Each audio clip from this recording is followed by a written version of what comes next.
ชิมที่ปุย YouTube channel clear to le subscriber zong te chi bai ka buk chewa voin mei ni riat tho chan ni ania kan riat angin voin ni ya mizo mi pasai thiam le pathian rong bol tu Joseph Zai Hing Thanga be sei lo taka athi thut awangin voin lama than mua la William ania chung ta chuan mitin te thin lunga mun alua khatilam pangkha riruwa engema chan chu akal lo thei lova chuti rual chuan social media te YouTube channel lama te tam tak mo tu rauma voin lama voina program live up te chuak te pon oma chutiang chuan zan in thlengin video thar mutur te oma chuti rual chuan riruwa Manipur lam are hlei thei lova Manipur boina in riru adu averang boka wangin tun tuma hian Manipur lam panga boina kalje tungchang social media thusiak thar kan mu te karon thop chuak le don ani chuan tan chin toy lampang hi han da ma satai la Manipur boina kal zela zo na thak Mizoram lama sahim na zonga tlan thia te hi voini thleng khan mi sang khat zanga chuang an ni to a heng ral tlan te hi khorang sanga an thlenga ti chuan heng an pan khuwa tom ngai por rang sang ten an ei tur te an lo buat sai sak ani ti chuan group social media group pakatan ron post a chuan to kin jing dar thum le achan ve ve la tang khan tha do ram hnoi mi ten be pui thakin mei tei ho chu an be tran meka mei tei nu naw te chu sahim na zongin an buai mup tran ta e chan chin ilo ngai chang zelang ti in ran posa hei hi tu nu ka khan chura chan pura bimin lama he ka chanila karon da chua ka biak akha ka han zo chianga anni hian tun thang hian internet shutdown ala ne wangin chanchin thar te po tangma anla mu thei lova chung te wang chuan khatiang ang chanchin kha alo the lova tin soi rik a om po alo se san lova tak tak ri don amani le aron ti ya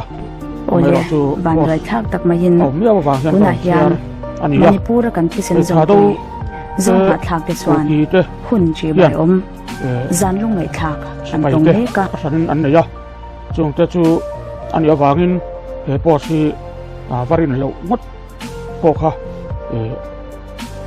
thu dik tak po alo ni mei thei boka chu tiang alo ni chuan an ni hi chuan mei tei hi an bitum do na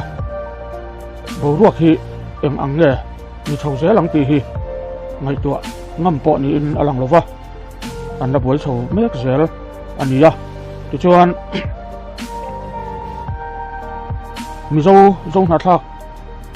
tam tak ten sipai kem panin sahim nan chunga chuan an om khoma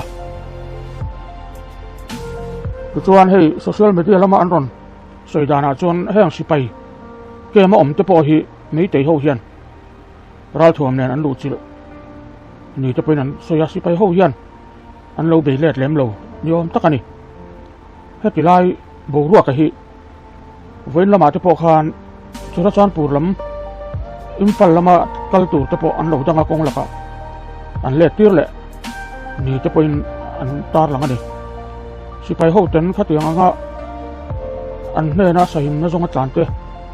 po waisan taka an veng him lei thei lo ni chuan zo na thak nam sang om te tan hian him na tur Manipur a hian awang em ani chung te wang chuan sipai hne na tlan lut te po an ngai angam chuang lo ani chuan social media mi then khatin an post te karon share le dona chu tunai hian ilo ngai thang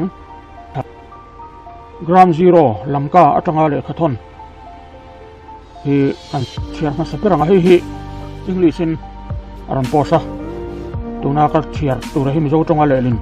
to ani minute relo te chung wifi ka connect thei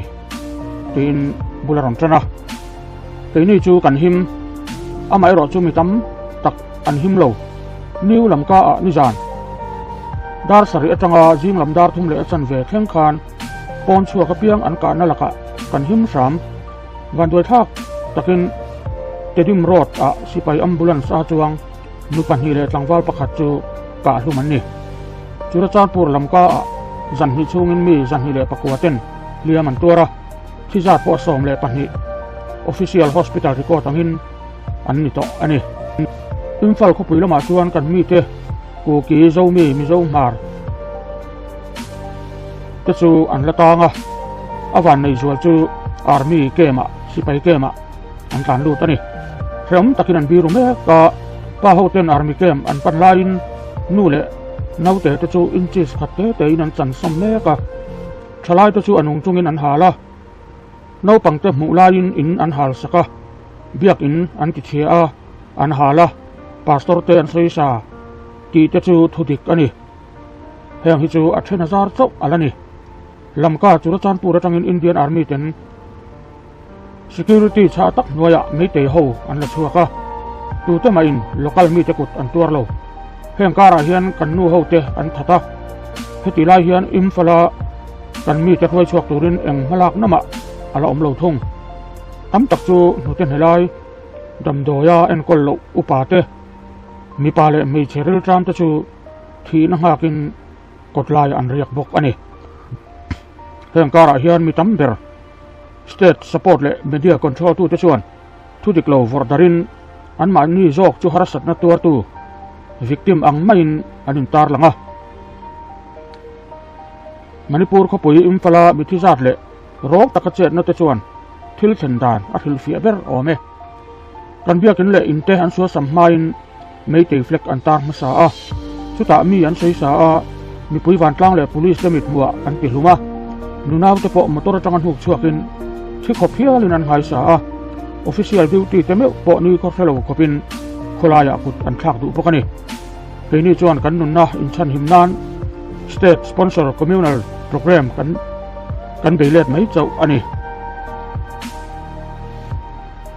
ruam han lok khotwal boina mi tam jok chu in le lo nei lovin kan oma chung ta nei lo le ni na po nei to lo identityless kan ni ber media ho ku ki zo mi le me te trong po se sang lo laka be sei tur kan nei lo state sarkar boina chu atir rem ti tu te mai ba ka army ho mi veng him tu tur le rem na siam tura kan ngai te flag march a local mi te dar tu laka be sei tur kan nei lo tu kan chan chin the dar ko nga hian mi mal takin phurna kan nei to lo kan chan chin lung che thak tak le oi om lo khopa rap thak te po hi pon lam mi te tan khiat thiam phak ani lawang thu dik tak fe tur chuan news agency journalist human rights activist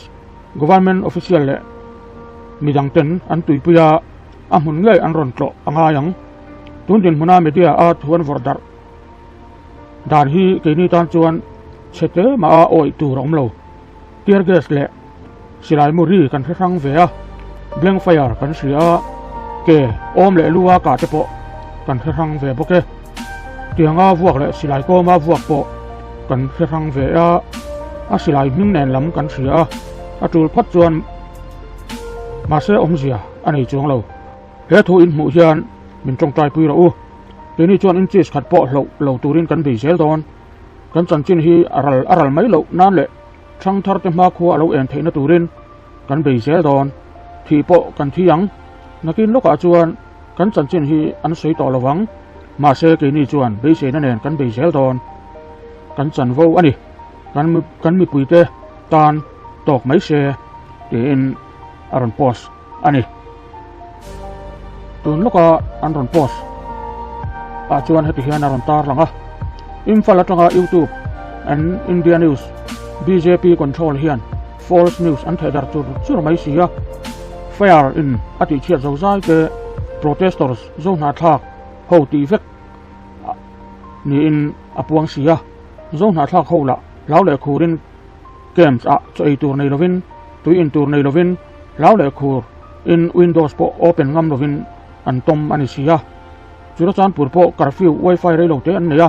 ti khi ani le to si lau le khurin anom le to ani English in thudik soi ve ava hun ve the world news to know the truth thudik soi a hun in kiam ti in aron ziaka ni e heng khotwal buai na te hi political party ten ham that duin man ruwa an lo mang mek boka chu ti rual chuan khovel hriata an thut the dar te hi zong na thak te ti hing chiat tum na le pu mo na ani do vek maya he hi poi ma zong na thak thil khachiang apuna om nge te poina an post thailo na turin internet connection te wifi te an ti top loi box hi hian mang a tiang tak set chuwang chuan Mizoram he tiang lam thu thar the dar konga mi man tlak tak tak te mi chanam tak mizo te hian kan nei ani heng te hian a thei angin central sarkar geng thlang tur khopa zone na thak te dikna kan puan chu ve hi apoi mo tak zet ani